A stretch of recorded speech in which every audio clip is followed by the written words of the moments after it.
Hello hello hello hello मेरे प्यारे बच्चों, कैसे हो आप सब लोग। आई होप सब मस्त हैं, जबरदस्त हैं। हम पढ़ रहे हैं सेल्स ऑफ गुड्स एक्ट 1930, जहां लास्ट सेशन में हमने बात खत्म करी थी कि जो आपका नहीं है वो आप नहीं बेच सकते, और उसके एक्सेप्शंस कपिल, अर्चना पूरन सिंह और सुनील के गुत्थी के एग्जाम्पल से पढ़ा था, है ना। आज हम सेशन 4 पे हैं, सोगा के असेंशियल कंडीशंस पढ़ रहे हैं। आज हम कंडीशंस और वारंटी से बात करें। यहाँ से 100% एग्जाम में क्वेश्चन बनेगा।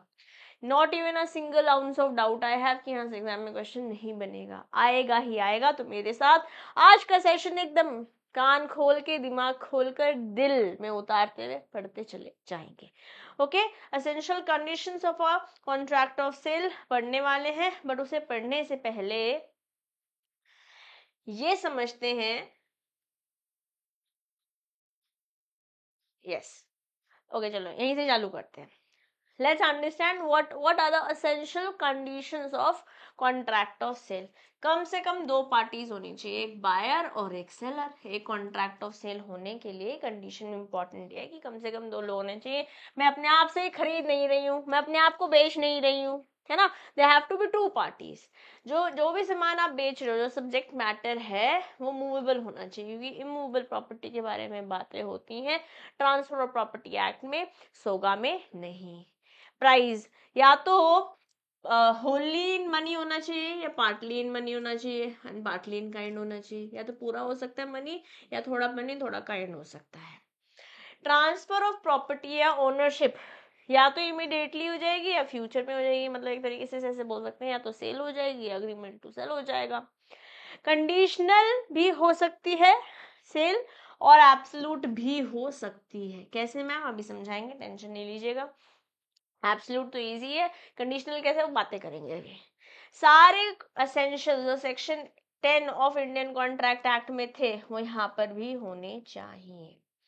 जैसे मैंने आपको पहले भी बताया है कि जो बातें हम इंडियन कॉन्ट्रैक्ट एक्ट में पढ़ कर आए हैं, वो बातें एग्जैक्टली वैसे ही सोगा पर भी लगेंगी, और पार्टनरशिप, इंडियन पार्टनरशिप एक्ट 1932 में भी लगेगी। इंडियन पार्टनरशिप एक्ट अभी हमारे पास फाउंडेशन में नहीं है, बट इंटर में मिलने वाला है। ठीक है ना जी। तो डेफिनेशन सेक्शन 4 सबसेक्शन 1 सोगा में बताया हुआ है। Contract of sale of good is a contract whereby the seller transfers or agrees to transfer the property in the goods to the buyer for a price। या तो दे रहा है अभी के अभी, या फ्यूचर में दे देगा किसी प्राइस के अगेंस्ट सेलर बायर को सामान, property in the goods. Yes, तो क्या एसेंशियल हमने पढ़ा, हमने बोला दो लोग होने चाहिए, सब्जेक्ट मैटर जो है मूवेबल होना चाहिए, transfer of property, general property ownership transfer हो जाएगी, या तो एब्सोल्यूट, बेसिकली एब्सोल्यूट ओनरशिप रहेगी जनरल प्रॉपर्टी में। ओके, डिलीवरी क्या है, या तो इमीडिएटली हो जाएगी, या इंस्टॉलमेंट्स में होगी, या फ्यूचर डेट पर होगी। प्राइस जो कंसिडरेशन दिया जा रहा है, बिकॉज बिना कंसिडरेशन तो कोई कॉन्ट्रैक्ट वैलिड ही नहीं होता है। A contract of sale may be absolute और कंडीशनल, ये बात मैं अभी थोड़ी देर में थोड़ी डिटेल के साथ समझाऊंगी। और एसेंशियल एलिमेंट्स जो है वैलिड कॉन्ट्रैक्ट के यहाँ पर भी होने वाले हैं। तो पहले कंडीशंस और वारंटीज समझने से पहले ये समझते हैं कंडीशन और वारंटीज होता क्या है। एक तरीके से ऐसे समझ सकते हैं, कंडीशन और वारंटी एक तरीके की स्टिपुलेशन है। मैम स्टिपुलेशन क्या होता है? स्टिपुलेशन बोले तो रिप्रेजेंटेशन है। क्या है? रिप्रेजेंटेशन है।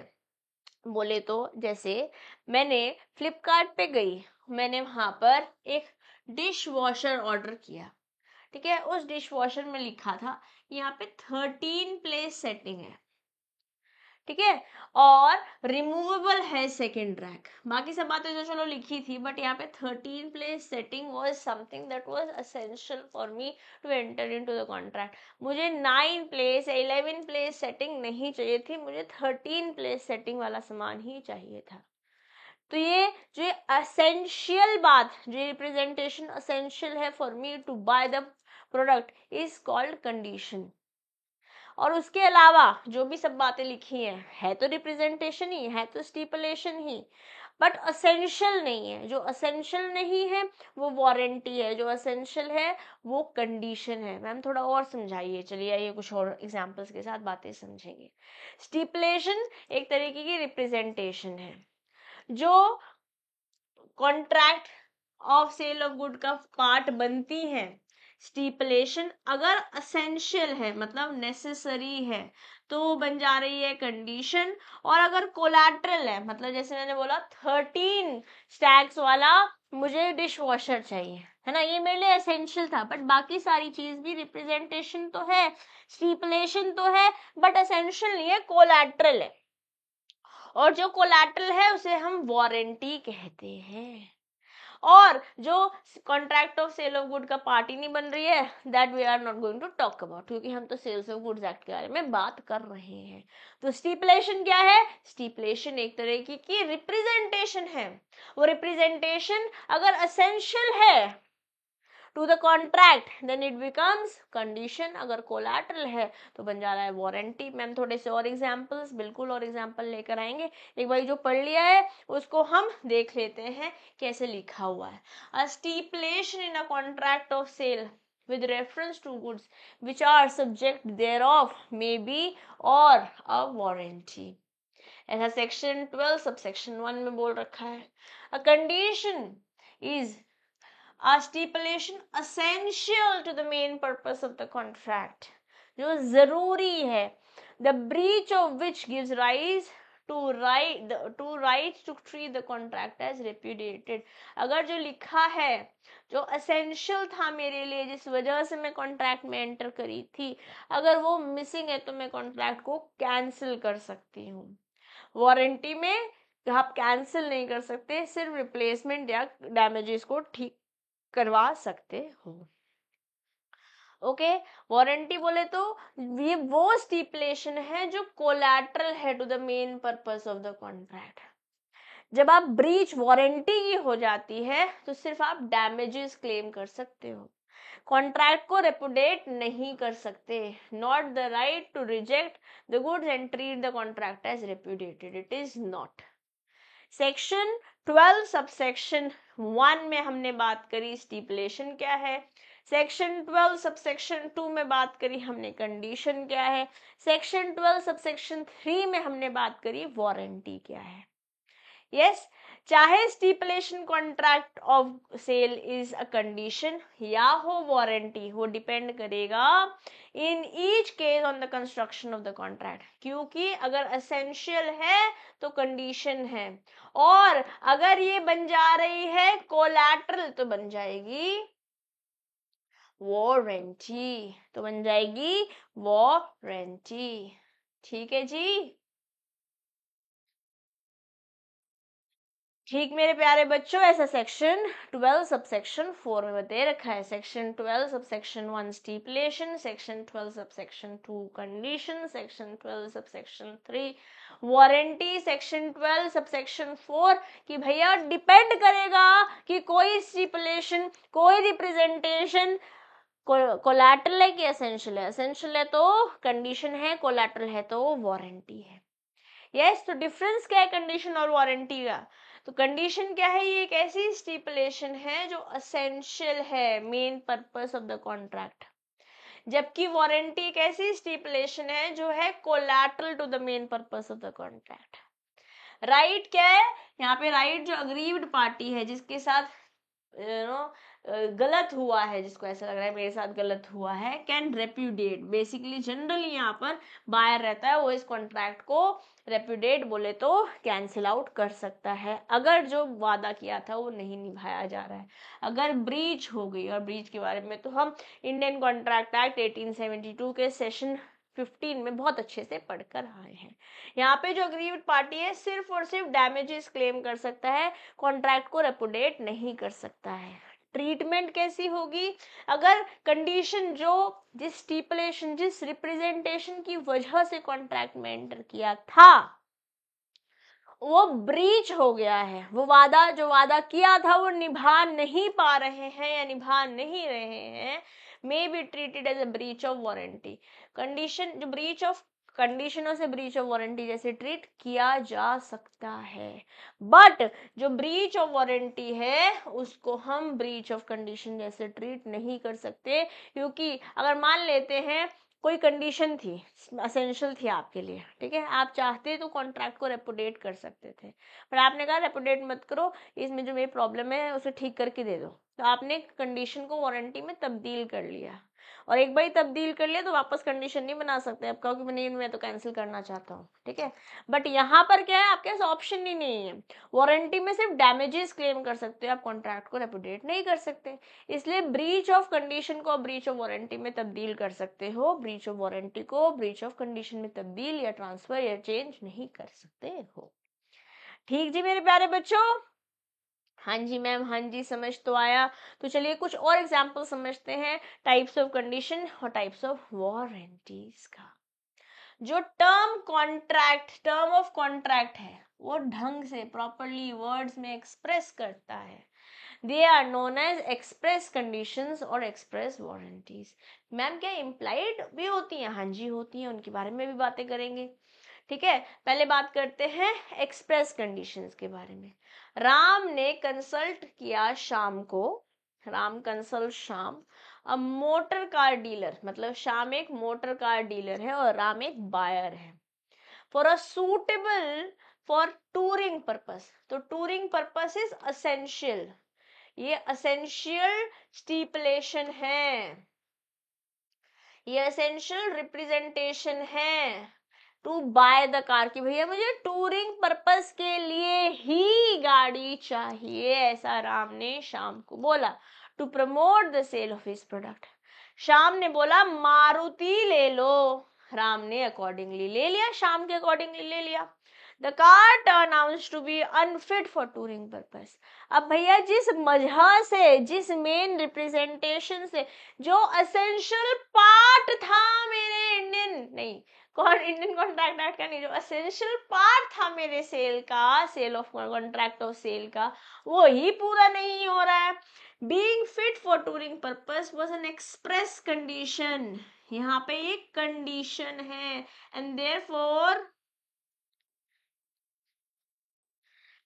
देयरफॉर इज असेंशियल, और क्योंकि ब्रीच हो रहा है तो यहाँ पर हम कॉन्ट्रैक्ट को क्या कर सकते हैं, रेपुडिएट कर सकते हैं and enter into the contract. It is so vital that its non-fulfillment, it is so important that its non-fulfillment defeats the very purpose, जिस वजह से गाड़ी ली है वो पर्पस ही हट गया है, yes, of which Ram purchases the car. Ram is therefore entitled to reject the car and have refund of the price. बोले तो कॉन्ट्रैक्ट को रेपुडिएट कर सकता है, रेपुडिएट कर सकता है, रेपुडिएट कर सकता है कौन, Ram, buyer, buyer. Am I clear to everybody? Yes, चलिए implied conditions of warranties क्या है, that are incorporated in every contract of sale unless the circumstances show different intention। हर एक कॉन्ट्रैक्ट में कहीं ना कुछ इम्प्लाइड होता है।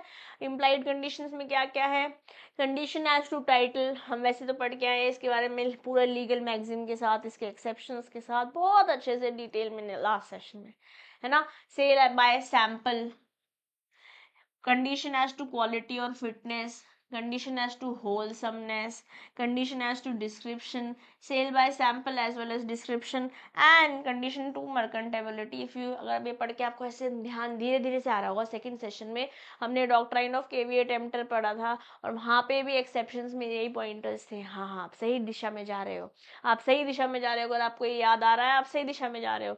ध्यान से जो हमने पीछे पढ़ा वही लिखा है, सेक्शन 14 से लेके सेक्शन 17 आपका सेल्स ऑफ गुड्स एक्ट का बातें करता है। इम्प्लाइड कंडीशंस वो कंडीशंस होती हैं जो कानून इनकॉर्पोरेट करता है, that the law incorporates into the contract unless the parties agrees to the contrary, unless जो बात टर्म्स एंड कंडीशन है हमारे कॉन्ट्रैक्ट ऑफ सेल की वो कुछ अलग नहीं बोल रही हो।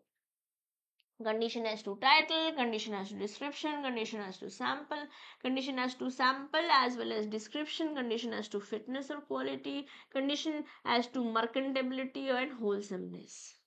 तो ऑलमोस्ट सबके बारे में आप पढ़कर आए हो, बट क्योंकि दोबारा आया है और इम्पॉर्टेंट है तो हम बिल्कुल अच्छे से डेफिनेटली पढ़ने वाले हैं। Condition as to title, Ram ने श्याम को ये हरे रंग की गाड़ी बेची, सेल करी, ओके, और श्याम ने राम को पैसे भी दे दिए। अब एक दिन ये पुलिस वाले भाई साहब इनके पास पहुंचे और गाड़ी लेके जाने लगे, मैम ऐसे गाड़ी लेके जाते हैं, ऐसे तो कावड़ लेके जाते हैं, चलो ऐसे ऐसे गाड़ी लेके जाने लगे। तो इन्होंने कहा, श्याम जी ने कहा, अरे रुक जाओ पुलिस वाले भाई साहब, नहीं पुलिस वाले भाई साहब, ठीक है, नहीं ठीक बात है, पुलिस वाले भाई साहब मेरी गाड़ी को लेके जा रहे हो? कहते ये तो चोरी की गाड़ी है। अरे भाई साहब, इनका तो अथॉरिटी नहीं थी सेल करने की, बट हमने तो गुड फेथ में खरीदी थी ना। हम क्या पढ़ के आए थे? हमने पढ़ा था you can not transfer the title if you do not have the title yourself. Yes, in every contract of sale, there is an implied condition that the seller has the right to sell the goods. This condition is called condition as to title. If a person sells goods without having the title to it, the buyer is entitled to reject the goods and can recover the purchase price from the seller. अब हमने पढ़ा था, मान लेते हैं ये गोपी बहू धूमतन, अब एग्जाम्पल धूमतन का भी लाऊंगी नेक्स्ट सेशन में, ठीक है ना। अभी इस नेक्स्ट सेक्शन में तो सोगा के तो सारा कंटेंट बन रखा है, नेक्स्ट एनआई एक्ट में ले आएंगे। रसोड़े में कौन था, अभी चलते हैं। खैर, गोपी की गाड़ी थी भाई, तो अब पुलिस वाले भाई साहब जो है गोपी को दियाएंगे गाड़ी, और ये शाम जो है अपने पैसे वापस ले लेगा। अगर टाइटल था ही नहीं इनके पास तो ये पैसे वापस ले लेगा, और अगर इनके पास मीन्स थे पता लगाने की हाँ भैया ये कुछ तो गड़बड़ है, तो फिर डॉक्ट्राइन ऑफ केविट वाला एम्प्टर वाला पॉइंटर भी आ जाएगा, let the buyer be aware. तो हर एक पॉइंटर अपने अपना एंगल लेकर आता है, आपको ध्यान से हर एक कंसेप्ट को, अभी फाउंडेशन में इतने टिपिकल क्वेश्चंस नहीं बनते हैं, बट हम पढ़ रहे हैं और ये एग्जैक्ट टॉपिक अपन के पास इंटर में भी है। जस्ट नेक्स्ट अटेम्प्ट हमारे पास इंटर का भी आने वाला है, क्योंकि हम इस बारी फाउंडेशन क्लियर कर लेंगे और आप मुझे अपना रिजल्ट जरूर बताएंगे, ठीक है। इसलिए सब्सक्राइब कर लीजिए चैनल को, और लॉ बाय सीएम में दिशा दुआ टेलीग्राम ग्रुप भी ज्वाइन कर लीजिए, ठीक। चलिए नेक्स्ट क्या है, कंडीशन एज टू डिस्क्रिप्शन। भैया आपने बोला था टाइपराइटर नया है, और जब मैंने लिया तो वहां पता चला तो पुराना है, यूज्ड है, टूटा फूटा है। डिस्क्रिप्शन से मैच हुआ क्या? नहीं, डिस्क्रिप्शन से मैच होना जरूरी है, ये एसेंशियल है। Yes, A wants to sell his typewriter. He says to be an intending buyer who has not seen the machine that it is a brand new machine. B agrees to purchase it. On delivery, B finds that the machine is old and repaired. B can repudiate the contract and return the machine to A and claim damages. It's an essential condition for the sale of contract because description की वजह से तो मैंने खरीदा था ना भाई साहब। Where goods are sold by description, there is an implied condition that the goods shall correspond with the description. If they are not, the buyer may reject them or accept them and claim damages. अगर reject कर देता है तो उसको condition जैसे treat कर रहा है, और अगर एक्सेप्ट कर ले रहा है और क्लेम कर रहा है डैमेज, तो आप इसको कंडीशन नहीं वारंटी जैसे ट्रीट कर रहे हो। तो हमने पढ़ा था कि कॉन्ट्रैक्ट ऑफ या कंडीशन को कॉन्ट्रैक्ट ऑफ सेल में कंडीशन को वारंटी जैसे ट्रीट किया जा सकता है, बट वारंटी को कंडीशन जैसे ट्रीट नहीं किया जा सकता। जो लास्ट पॉइंट था हमारे डिफरेंसेस का बिटवीन कंडीशन एंड वारंटी, वही था। ब्रीच ऑफ कंडीशन को ब्रीच ऑफ वारंटी जैसे ट्रीट कर सकते हो, बट ब्रीच ऑफ वारंटी को ब्रीच ऑफ कंडीशन जैसे आप ट्रीट नहीं कर पाओगे, ठीक ना मेरे प्यारे बच्चों। दिल में जा रहा है, भेजे में जा रहा है, BMGG हो रहा है ना, आई होप सो हो रहा है ना, और इसके बारे में आप मुझे बातें और भी टेलीग्राम ग्रुप पे बताएंगे। चलिए एक और एग्जाम्पल देखेंगे। ओके, ये है बायर गए सेलर के पास और बोला कि मुझे ना एक स्मॉल सोफा चाहिए, स्मॉल सोफा, ये डिस्क्रिप्शन बताया क्योंकि मेरा रूम जो है वो स्मॉल लिविंग रूम है, ऐसा बताया कि मुझे स्मॉल सोफा चाहिए। ठीक है, इन्होंने एक सोफा दे दिया। अभी सोफा जो है वो अपने स्मॉल लिविंग रूम के हिसाब से नहीं था। डिस्क्रिप्शन क्या था कि मुझे स्मॉल लिविंग रूम के लिए स्मॉल सोफा चाहिए। सही में इन्होंने डिटेल्स भी बता दी कि भैया इतने इतने इंच बाई इतना इंच है।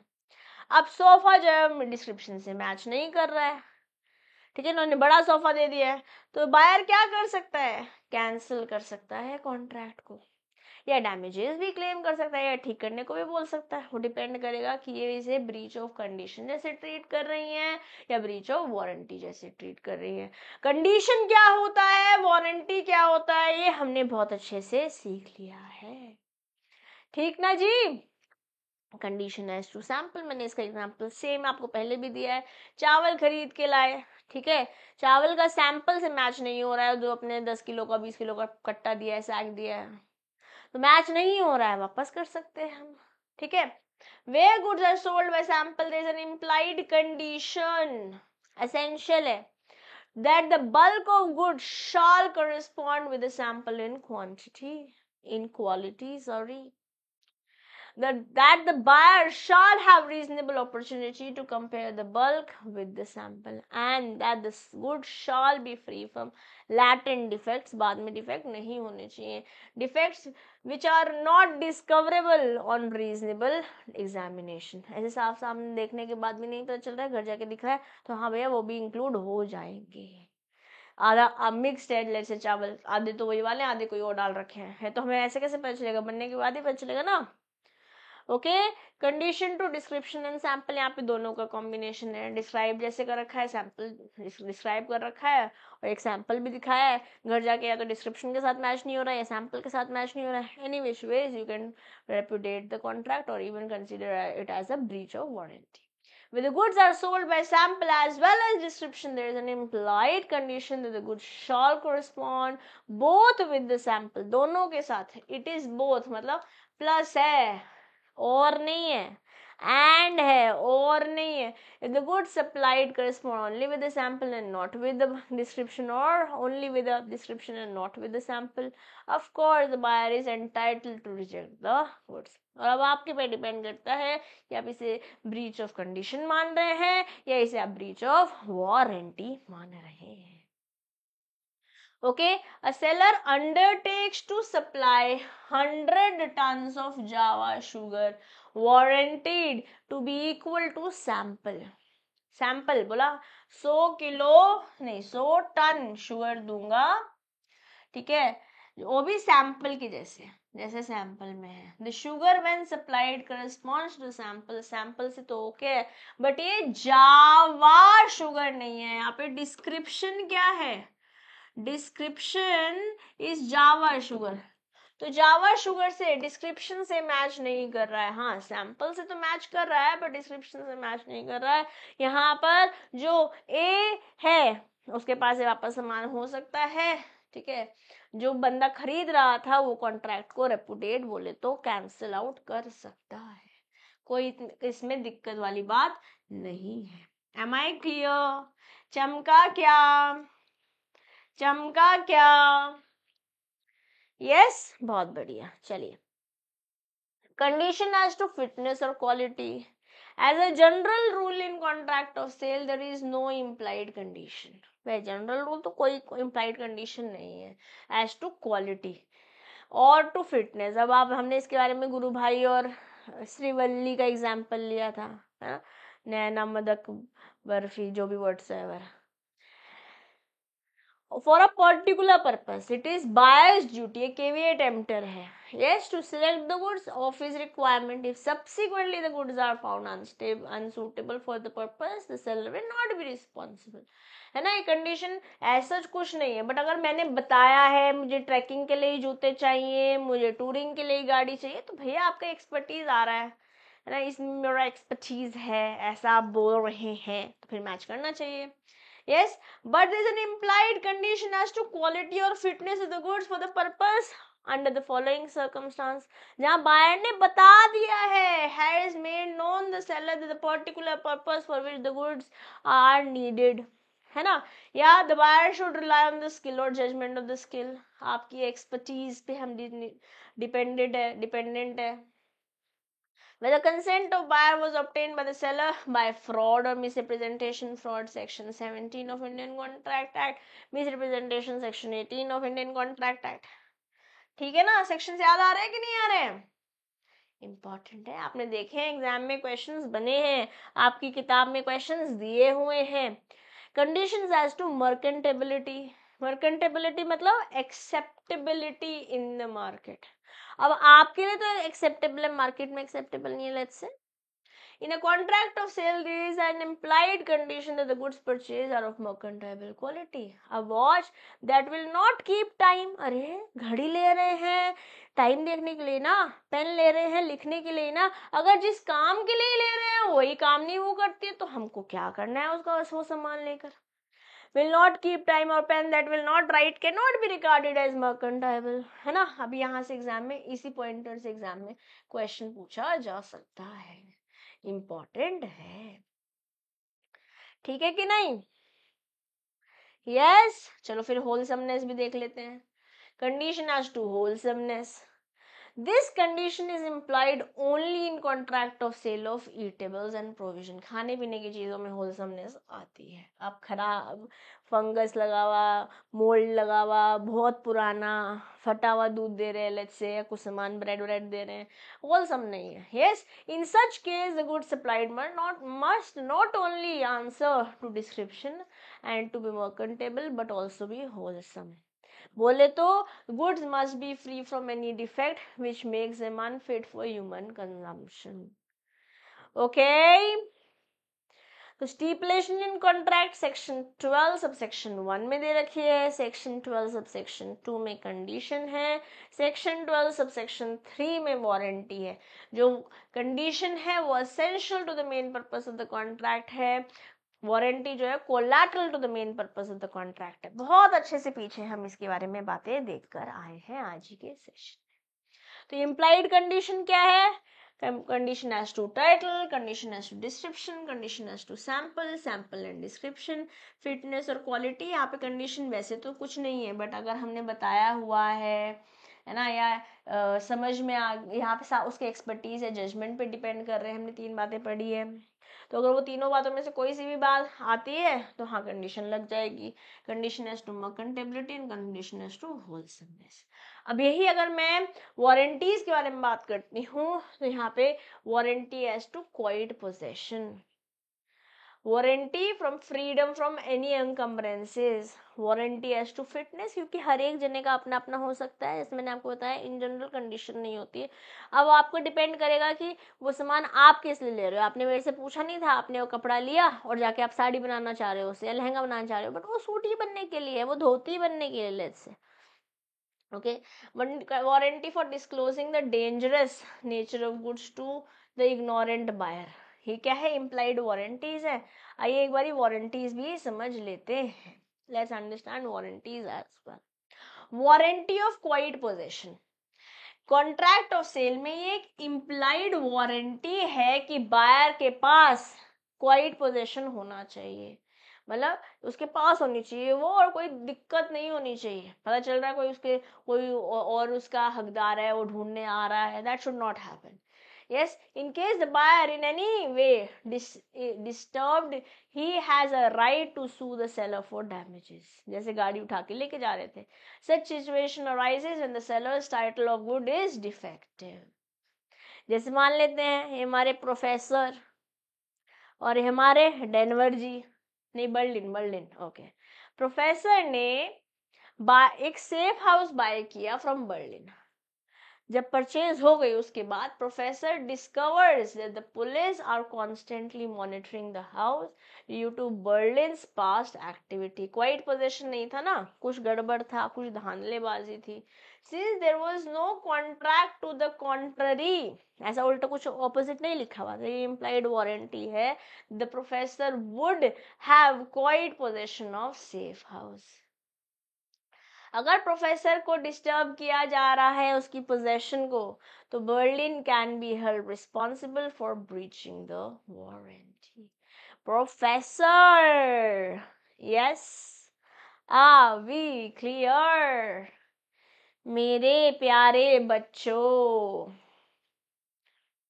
मनी हाइस्ट, हाँ. Warranty of freedom from encumbrances, ये क्या बोल रहा है? बोल रहा है there is an implied warranty to the part of seller that the goods shall be free from any charge or encumbrance in favor of any third party. किसी और कोई और थर्ड पार्टी यहाँ पे अपना हक लेने नहीं आ रही, अदरवाइज ये भी इम्प्लाइड वारंटी कहलाएगी. और रेमेडी के लिए बायर सू कर सकता है डैमेजेस के लिए सेलर को. अब यहाँ पे हम टोक्यो और रियो के बारे में बात कर लेते हैं. Now we have seen in the last season what happened to both of them. Now Tokyo buys a luxury car from Rio. Tokyo ने रियो से एक लग्जरी गाड़ी खरीदी, तो टोक्यो हो गई बायर और रियो हो गए सेलर.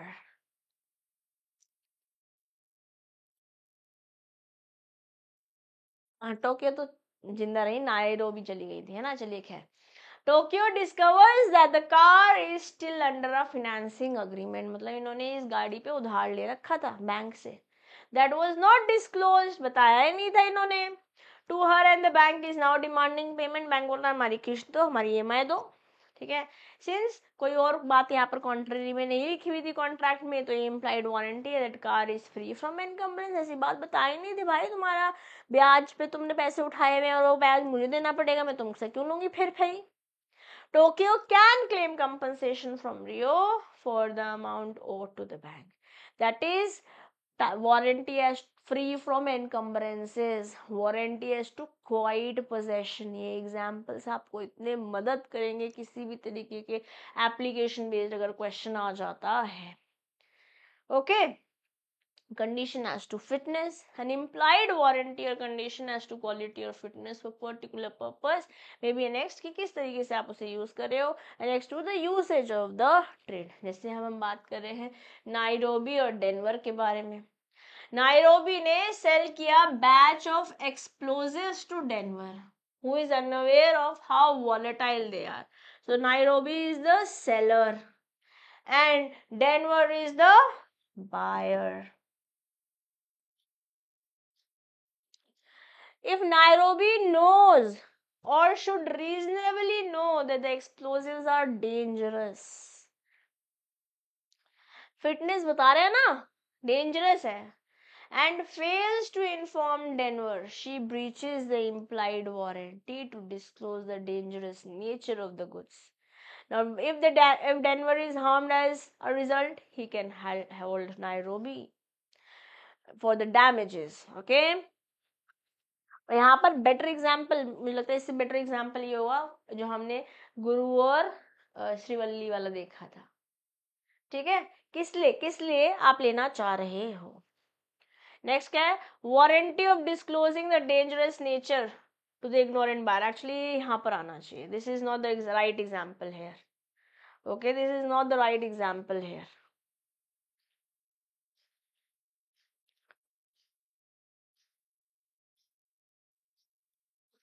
क्वालिटी फॉर फिटनेस क्या है, बेटर वाला गुरु और एग्जाम्पल यहाँ पर हम गुरु एंड श्रीवल्ली वाला एग्जाम्पल जो हमने पहले लिया था वही लेने वाले हैं. Okay, let the buyer be aware वाली बात यहाँ पर हम कर लेंगे. ये वाला एग्जाम्पल बेटर यहाँ पे डेंजरस वाले में आ जाएगा. इसको मैं नीचे कर देती हूँ ताकि आपके जब नोट्स आए तो आपको परेशानी नहीं हो. The third implied warranty on the part of the seller in case the goods are sold out of dangerous nature, तो उसके बारे में ignorant buyer को probable danger के बारे में बताना चाहिए. And if there is a breach of warranty, the buyer is entitled to claim compensation. तो जो हमने नायरोबी और डेनवर वाला एग्जाम्पल लिखा वो इसी का है. और एक और एग्जाम्पल है, आइए वो भी देख लेते हैं. Lisbon and Helsinki. Lisbon tells Helsinki that she needs a high-speed boat to escape from authorities across rough waters.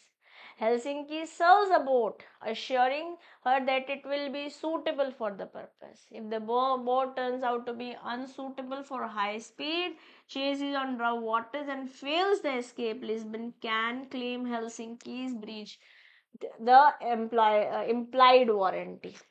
ठीक है, यहाँ पे अथॉरिटीज कहीं ना कहीं तो वॉइड करा देगा, क्योंकि यहाँ पे तो इलीगल बात है ना, यहाँ पे तो इलीगल बात है। इसको हम ऐसे बोल देते हैं नीड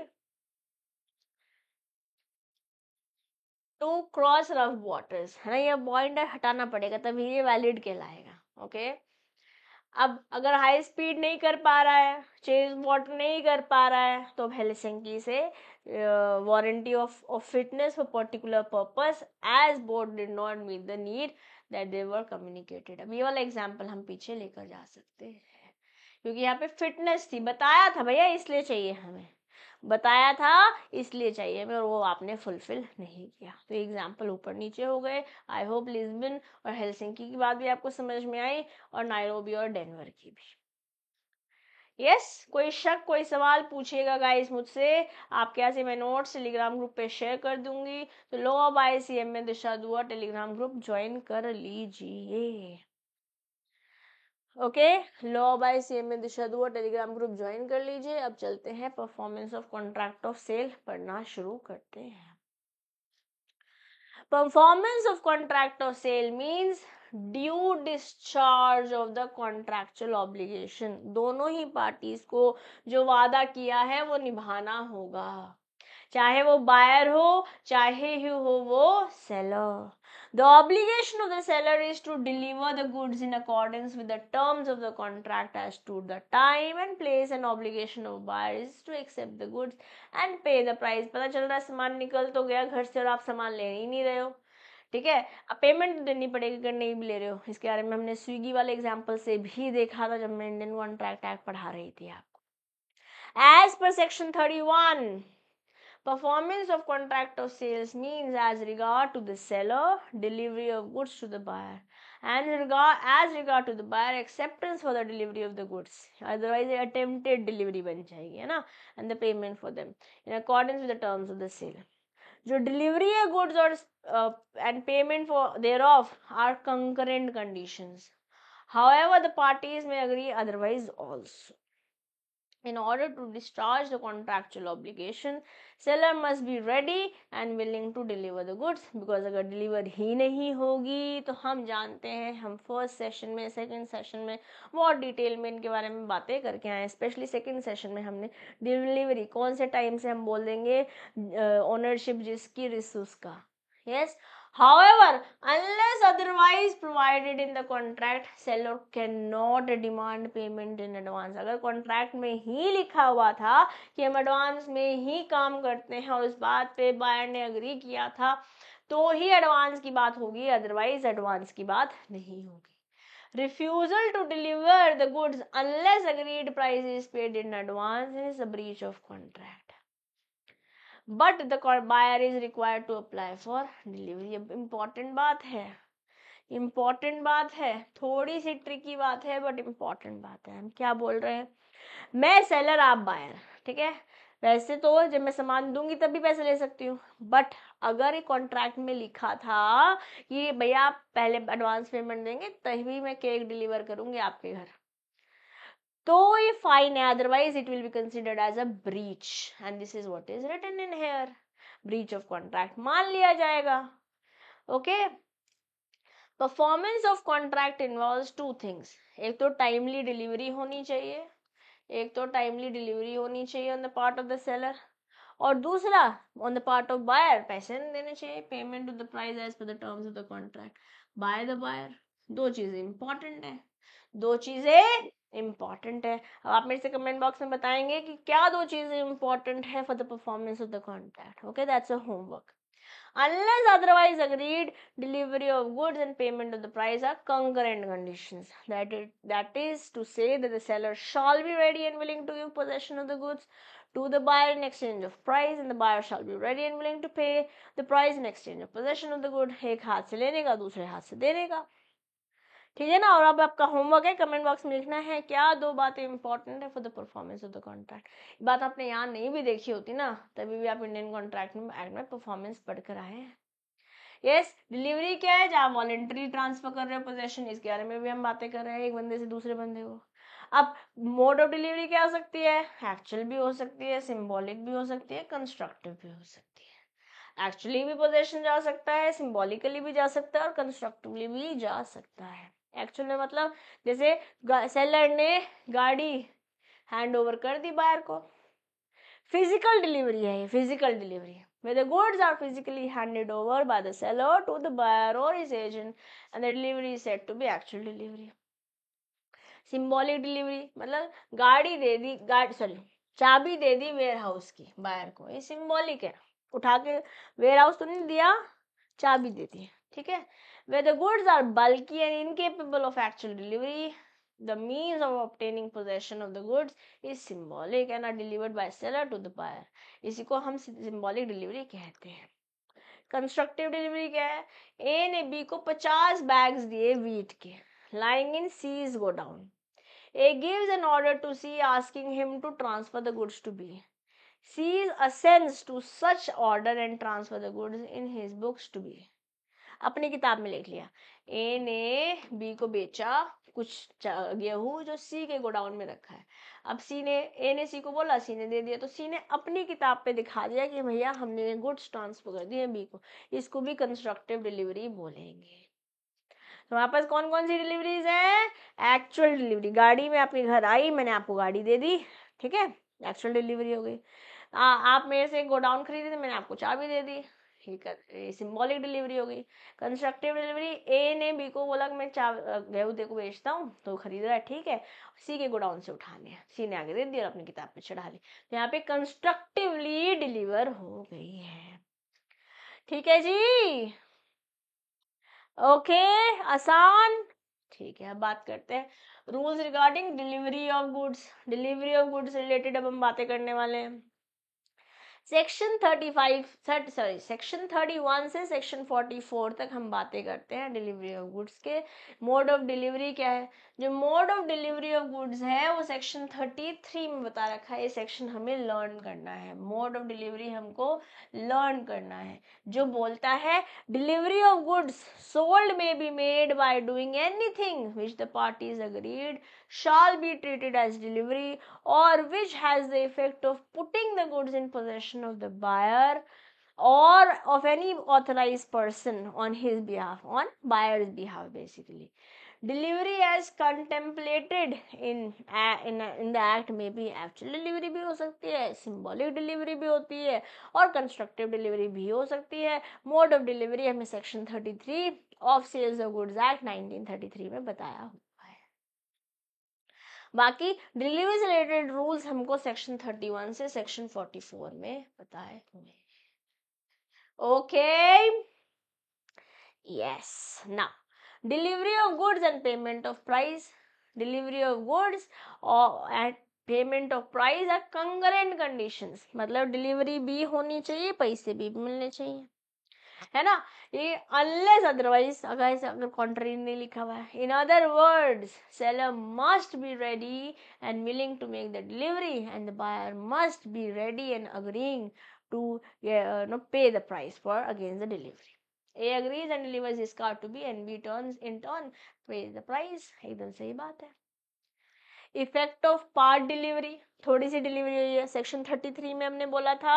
मोड ऑफ डिलीवरी क्या है, सेक्शन 44 में हमने बताया हुआ है a delivery of a part of goods, पूरे गुड में से कुछ पार्ट दे रहे हैं, okay. In progress of the delivery of the whole has the same effect for the purpose of passing the property in such goods as a delivery of whole.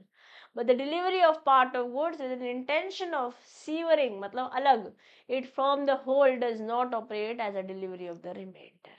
Example, A directed the wharfinger to deliver his goods lying at the wharf to B to whom these goods have been sold. A ने बोला war finger को मतलब जैसे gate keeper जैसे समझ लीजिए, या एक वेयर हाउस का ऐसे समझ लीजिए, ठीक है। जो उनके वॉर्फ में वॉर फिंगर को बोला कि बी को सामान देना है, क्योंकि बी को मैंने सामान सेल कर दिया है। B weighed the goods and took away a part of them. Hence, delivery of part of goods have taken place, which has the effect as delivery of all. आधा ले गए, आधा तुम लेके जाने वाले हो, तो हम इसे पूरी डिलीवरी ही मान लेंगे, पूरी डिलीवरी ही मान लेंगे। Am I clear to everybody? Place of delivery section 36 subsection 1 क्या बोल रहा है? गुड्स जो है उस जगह पर उस समय पर देने हैं जैसे कि कॉन्ट्रैक्ट में बताया हुआ है, जैसे कि स्पेसिफाई बता रखा है इन द कॉन्ट्रैक्ट, प्लेस भी टाइम भी सेक्शन 36 सबसेक्शन 1 बोल रहा है। सेक्शन 33 बोला मोड ऑफ डिलीवरी, सेक्शन 35 बोला buyer to apply for delivery, section 34 में हमने पार्ट डिलीवरी के बारे में बातें करी थी। ओके, पहले हम buyer to apply for delivery भी देखते हैं, ये वाली बात हमारी रह गई है। प्लेस ऑफ डिलीवरी जाने से पहले buyer to apply for delivery, चलो ये पहले ये पढ़ लेते हैं फिर पीछे आ जाएंगे, क्योंकि हमने शुरू कर रखा है, इसे फिनिश करते हैं फिर ऊपर आएंगे। Apart from any such contract, apart from whether, अच्छा चलो यहाँ स्टार्टिंग से देखें। as per section 36 subsection 1 goods must be delivered at a place and time specified in the contract, whether it is for the buyer to take possession of the goods or seller to send them to the buyer is a question depending on each case, कि खुद लेकर जाएगा buyer कि seller देगा, जैसे depend करेगा, जैसे contract of sale में बात हुई थी। वो एक्सप्रेस भी हो सकते हैं, इम्प्लाइड भी हो सकती है। apart from any such contract, goods sold are to be delivered at the place at which they are at the time of the sale, and the goods agreed to be sold are to be delivered at the place at which they are at the time of agreement to the seller. If not, then in existence at the place at which they are manufactured or produced, goods are supposed to be taken by buyer as is where is basis unless agreed otherwise. जैसे मान लेते हैं आप अपने घर के लिए furniture लेने जा रहे हैं, तो मेरी दुकान पे रखा है, तो अगर हमारा अग्रीमेंट हुआ है कि आप खुद ले जाएंगे तो आप खुद ले जाएंगे। अगर अग्रीमेंट ये हुआ है कि डिलीवर कराना है और डिलीवरी के लिए से मैंने एक्स्ट्रा चार्जेस लिए हैं, तो अब मैं एज ए सेलर मुझे पहुंचाना पड़ेगा। मान लेते हैं आप मेरी दुकान पर आए, बट आपको पसंद जो आया वो मेरे गोडाउन में जाके कोई बेड पसंद आया या कोई सोफा सेट पसंद आया, तो अब ये बायर की रिस्पॉन्सिबिलिटी बन रही है एज इज वेयर इज, वहीं से लीजिए जहां पर है, ठीक है। बट मान लेते हैं हमारा कॉन्ट्रैक्ट हुआ है कि गोडाउन से भी आपके घर पहुंचा दिया जाएगा, वो पैसे लेट्स से इंक्लूडेड है या आप सेपरेट देने वाले हैं, जो भी टर्म ऑफ कॉन्ट्रैक्ट होगा हम अकॉर्डिंगली आप और मैं ऑपरेट करेंगे। बट जो वादा मैं आपसे कर रही हूँ और आप मुझसे कर रहे हो वो निभाना पड़ेगा। मतलब मेरा इंटेंशन और विलिंगनेस होनी चाहिए डिलीवर करने की, आपका इंटेंशन और विलिंगनेस होनी चाहिए पैसे देने की। Okay, buyer to apply for delivery. Apart from any express contract, the seller of good is not bound to deliver them until the buyer applies for delivery. Buyer को section 35 के अंदर apply करना पड़ेगा delivery करने के लिए। It may also happen that the goods are subsequently acquired by the seller. He is to intimate the buyer and the buyer then should apply for delivery. आप मेरे पास आए, आपने कहा मुझे ना एक स्पेसिफिक टाइप की शुगर चाहिए, कोकोनट शुगर का भी एक स्पेसिफिक वो चाहिए, वेरिएंट चाहिए, तो मैंने बोला मेरे पास तो अभी नहीं है बट मैं मंगवा सकता हूँ। आपने कहा ठीक है मंगवा दो।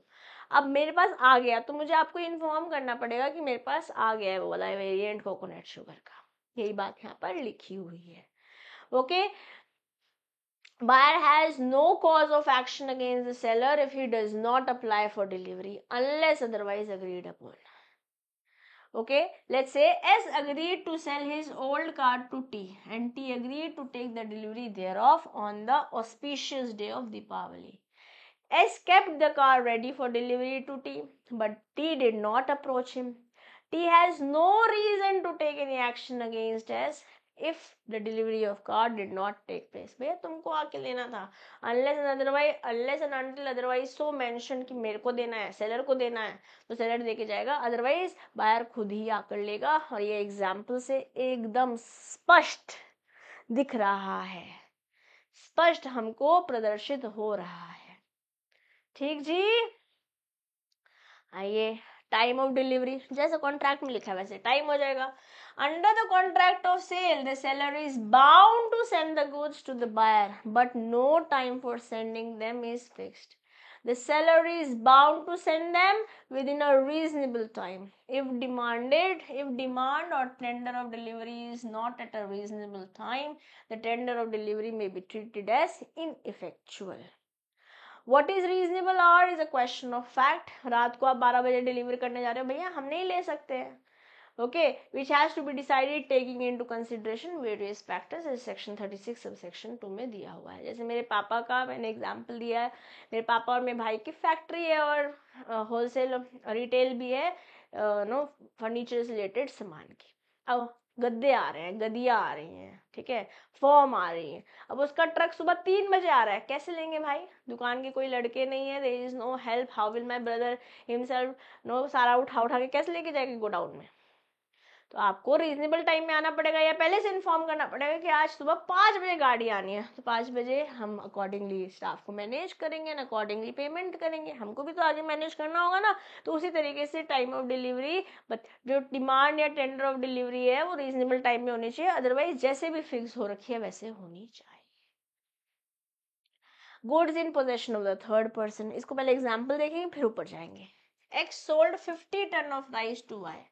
The goods are lying in Z's godown. X asked Y to take delivery from Z's godown. Delivery shall not be treated as completed unless Z acknowledges to Y that he holds the goods on X's behalf. जब तक Z नहीं बोलेगा ना हाँ X के सामान मेरे godown में रखा है, तब तक इसको हम वैलिड नहीं मान सकते या इसको कंप्लीट नहीं मान सकते. ठीक है.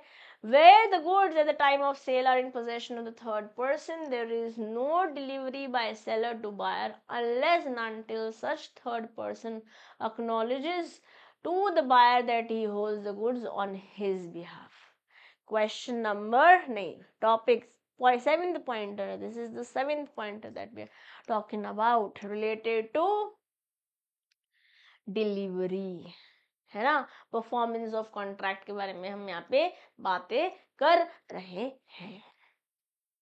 Next, cost of delivery. जैसे मान लेते हैं S agrees to sell 50 ton of basmati rice to B at FOR Delhi. All the expenses for the delivery, the goods up to Delhi will be borne by S. Subsequent expenses from Delhi railway station to the office of B will be borne by B himself. जैसे मेरे पापा ने रुड़की से दिल्ली में से सामान मंगाया, ठीक है, दिल्ली के सदर में किसी दुकानदार से सामान मंगाया, तो उन्होंने सामान ट्रांसपोर्ट से भेज दिया.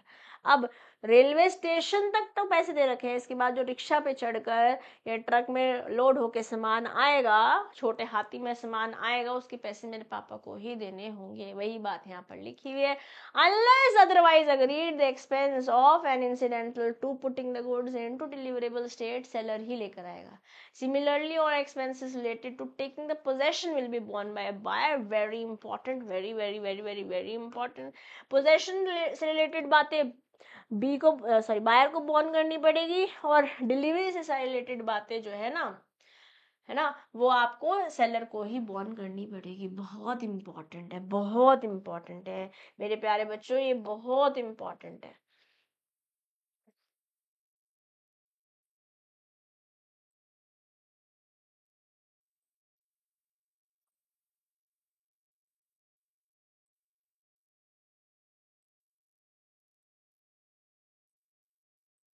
Very important. Section 36, subsection 5. Okay, चलिए. Delivery of wrong quantity. एक मिनट को लैपटॉप में चार्जिंग देखने दीजिए. Yes, fine. Okay. Delivery of wrong quantity. It is not necessary that the delivered quantity always conform to the order quantity. If less than the contracted quantity is supplied, the buyer may reject them. But if the buyer accepts the goods so delivered, he shall pay for them. अगर आपने बोला था मुझे 100 kilo चाहिए, मैंने 80 kilo भेजे आपको, ठीक है, आप या तो वापस कर दो कि नहीं भैया तो 100 वरना कुछ नहीं. अगर आपने 80 ले लिए तो 80 के पैसे दो. यही बात यहाँ पर लिखी हुई है. A sells to B 200 gross of 200 yard reels of swing cotton. After taking delivery, B finds that the length of the cotton per reel is less than 200 yards, then the average being short of about 6%. B may reject, but if he waives the right to rejection, he is liable to pay the price for the contract price. कि नहीं भैया तुमने तो 80 भेजी, मैं तो नहीं दूंगा payment, this can not happen, या तो वापस कर दो भाई, या फिर जितना लिया है उतने के पैसे वापस दो, है ना. सेंस भी, लॉजिकल सेंस भी यही बोलता है. Similarly, if a quantity of goods is larger than the quantity to be sold, the buyer may accept the goods included and reject the rest, or he may reject the whole. If the buyer accepts the whole, तो पूरे की payment आपको करनी पड़ेगी. नहीं भी लिखा होता तो भी हमें समझना है that it is important. Section 37 में सारी बातें हो रही है. Section 37 subsection 1, section 37 subsection 2, section 37 subsection 3 पढ़ने जा रहे हैं. If the goods agreed to be supplied are delivered with goods mixed with goods, किसी और goods के साथ mix हो गया है, different description, not included in the contract, the buyer may accept the goods, और अगर accept करोगे तो पेमेंट दोगे, नहीं accept करोगे तो खाली डिफरेंट वाला वापस कर दो या पूरा का पूरा वापस कर दो, जो भी तुमको सही लगता है. Reject the rest or may reject the whole, it can be either case. Okay, section 37 subsection 1, subsection 2, subsection 3, and in general section 37 also done. ठीक है, wrong quantity भेजी जा रही है. Let's say a buyer inspected certain timber and branded by hammer marks those which he accepted. When the timber arrived, it contained a large quantity of unbranded timber. Held, the buyer could reject the whole consignment. The above provisions are subject to the usage of the trade, special agreement or course of dealing between the parties. And of course, अगर पूरा भी रखना चाहे तो पूरा रख सकता है, पूरा रखेगा तो पूरे के पैसे देने पड़ेंगे. खाली ब्रांडेड वाला रखना चाहता है, ब्रांडेड वाला रख लीजिए, और अगर सारा वापस करना चाहता है तो वो भी प्रोविजन है. Okay, under section 37. Installment delivery, पूरी नहीं, थोड़ी थोड़ी delivery. Okay, then what happens in section 38? Buyer is not bound to accept installment unless agreed by the parties. या तो पूरा दे दो, थोड़ा थोड़ा नहीं दूंगी, या फिर अगर थोड़ा थोड़ा है तो इस बात पे हम दोनों ने अग्री किया, बायर ने भी सेलर ने भी. If the contract provide for installment delivery, contract में ही लिखा हुआ था कि installment में deliver होगा, which are to be separately paid for, and the seller makes no delivery or defective delivery in respect of one or more installment, or the buyer neglects or refuses to take delivery or pay for one or more installment, it is question in each case. वो depend करेगा कि थोड़ा सामान भेजा है, थोड़ा नहीं भेजा है, थोड़े का पेमेंट दे दिया है, थोड़े का पेमेंट नहीं दिया, क्योंकि हम यहाँ पर delivery from the context of seller देख रहे हैं, payment from the context of buyer देख रहे हैं. यही बातें अभी हम शुरू से करते आए हैं, है ना. दोनों बातें इंपॉर्टेंट है for the performance of the contract. That's also question that you have to write in the comment box. It is a question in each case, depend करेगा क्या सर्कमस्टांस है. ओके, क्या टर्म्स एंड कंडीशन है, whether the breach of contract को हम condition जैसे मानेंगे तभी हम रेपुडिएट करेंगे होल कॉन्ट्रैक्ट को, या फिर अलग अलग कर सकते हैं. ठीक है ना, तो सिर्फ आप कंपनसेशन ले सकते हो, but do not have the right to create as repudiated. मतलब आप इसको कंडीशन जैसे मान रहे हो तो रेपुडिएट कर पाओगे, और वारंटी जैसे मान रहे हो अलग अलग कर सकते हो, तो यहाँ पर आप डैमेजेस क्लेम कर सकते हो. ठीक है, X bought from Y 25 tons of pepper, October-November shipment. Y shipped 20 tons in November and 5 tons in December. तो मतलब 25 की जगह 20 और 5 आया, इंस्टॉलमेंट में आ गया. Since the goods have not delivered as per the contractual provision, October November बोला था, November December कर रहे हो आप, X is not bound to accept installment deliver unless they have already agreed upon. X could reject the whole lot, या फिर आधा रख सकता है, आधा वापस दे सकता है. जितना रख लिया उतना पैसे देंगे, जितना नहीं रखा हुआ उतना नहीं देंगे पैसे, और अगर सारा वापस दे देते तो पैसे नहीं देंगे. ठीक है ना जी, समझ में आ रहा है, भेजे में जा रहा है. नाउ डिलीवरी टू कैरियर और वॉरफिंगर. ओके, डिलीवरी टू कैरियर और वॉरफिंगर. If in pursuance of a contract, the goods are delivered to the carrier for the transmission of the goods or to the wharfinger for the safe custody, delivery of goods to them is prima facie. Prima facie का मतलब होता है on the face of it. क्या मतलब होता है? On the face of it.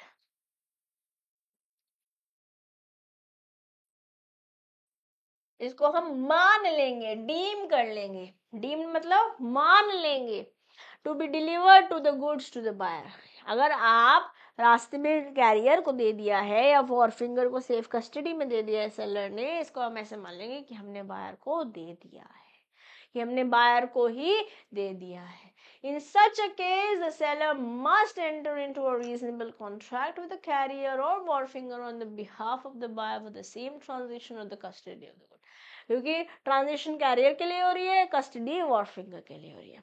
अगर ऐसा नहीं करता है seller, okay, coupled with the loss of goods in transit, buyer may reject the delivery to the carrier or the wharfinger as a delivery to himself, as may hold the seller responsible for such loss. अगर भैया जी ढंग से बात नहीं हो रखी होगी ना कि मैंने कैरियर को दे दिया है, वॉरफिंगर दे दिया, तो मैं मान लूंगा कि मेरा बायर को दे दिया मैंने. अगर कुछ गड़बड़ हो रही है on behalf of the seller और रास्ते में कुछ खा गया है, कुछ गड़बड़ हो गई है गुड्स को, तो भैया बायर बोलेगा मेरे को नहीं चाहिए. अब जो लॉस है वो बायर का, सेलर का है, बायर का नहीं है. Unless otherwise agreed, the goods are sent by the seller to the buyer by a route involving sea transit in circumstances in which it is usually to ensure the seller is required to give such notice to the buyer as may enable him to insure them during their sea transit, and if the seller fails to do so, the goods are deemed to be at his risk. क्योंकि रास्ते में pirates आ सकते हैं, cargo ship जो है वो सी में गिर सकता है. There could be so many other perils, there could be so many other risk that could have happened. और इसके बारे में अगर आप बिजनेस स्टडीज, अगर आप क्लास 11th में कॉमर्स से पढ़कर आए हैं, तो क्लास 11th में 4th chapter business service chapter में पढ़कर आए हैं. यस, ठीक जी. Now risk where goods are delivered at distant places. ये पॉसिबल है, क्वाइट पॉसिबल है कभी कभी for the buyer to ask the seller to deliver the goods at the place they were agreed to be delivered. If the seller agrees to deliver the goods at the risk of the buyer, the place other than where they are when sold, the buyer shall nevertheless, unless otherwise agreed, buyer takes any risk of deterioration in the goods necessarily incident to the course of transit. जैसे मान लेते हैं कोई fruits है, ठीक है, वो दिल्ली से कोलकाता जाने हैं. तो वैसे तो दिल्ली से कोलकाता जाते हैं, बट इस बार कोलकाता से किसी आगे गांव में जाने हैं जिसमें 3-4 घंटे और लग जाएंगे. यहाँ पे सेलर ने बोला कि यार कोलकाता जाने में इतना समय लग जाता है, उसके आगे तो आई एम नॉट श्योर कि खराब हो गए गुड्स. तो यहाँ पे बायर ने बोला कोई बात नहीं, कोई थोड़ा बहुत एक आध पेटी खराब होगी तो आई डोंट माइंड. अब यहाँ पर रिस्क किसकी ट्रांसफर होगी? बायर की होगी, क्योंकि यहाँ पर सेलर ने अपनी तरफ से तो बता दिया था आप डिस्टेंट प्लेस पे सामान बेच रहे हो, तो जो भी डेट्रोएशन की रिस्क है वो आपकी है. Unless and until otherwise so agreed. अगर कॉन्ट्रैक्ट में लिखा तो नहीं भैया सेलर की रिस्क है, तो फिर सेलर की होगी. Okay, buyers right of examination of the good. सामान पहुंच के वो देखेगा तो सही कि तुमने जो मैंने बोला था उसके अकॉर्डिंगली सामान दिया है कि नहीं, खोल के देखेगा क्या है, सही है कि नहीं है. Yes. Section 41 gives the buyer right to examine the goods which are delivered to him, which has not previously examined. He is not deemed to accept them unless and until he has a reasonable opportunity of examining them for the purpose of ascertaining whether they are in conformity with the contract. देखेंगे भैया खोल के सब matching हो रहा है कि नहीं हो रहा है. यस, हो रहा है कि नहीं हो रहा है. ओके, अब देखते हैं कितना टॉपिक रह गया है. ये राइट्स ऑफ अनपेड सेलर थोड़ा सही है, इसको अपन ऐसा करेंगे नेक्स्ट सेशन में करते हुए एमसीक्यूज प्रैक्टिस करेंगे. या give me a moment, let me just check if we can do it now. Will do it now, you have to give me a moment. और यहाँ से हमारे एमसीक्यू शुरू होते हैं, ये हम नेक्स्ट सेशन में कर लेंगे. 10 ही स्लाइड है, आपको मुझे 1 मिनट देना होगा. मैं 1 मिनट चेक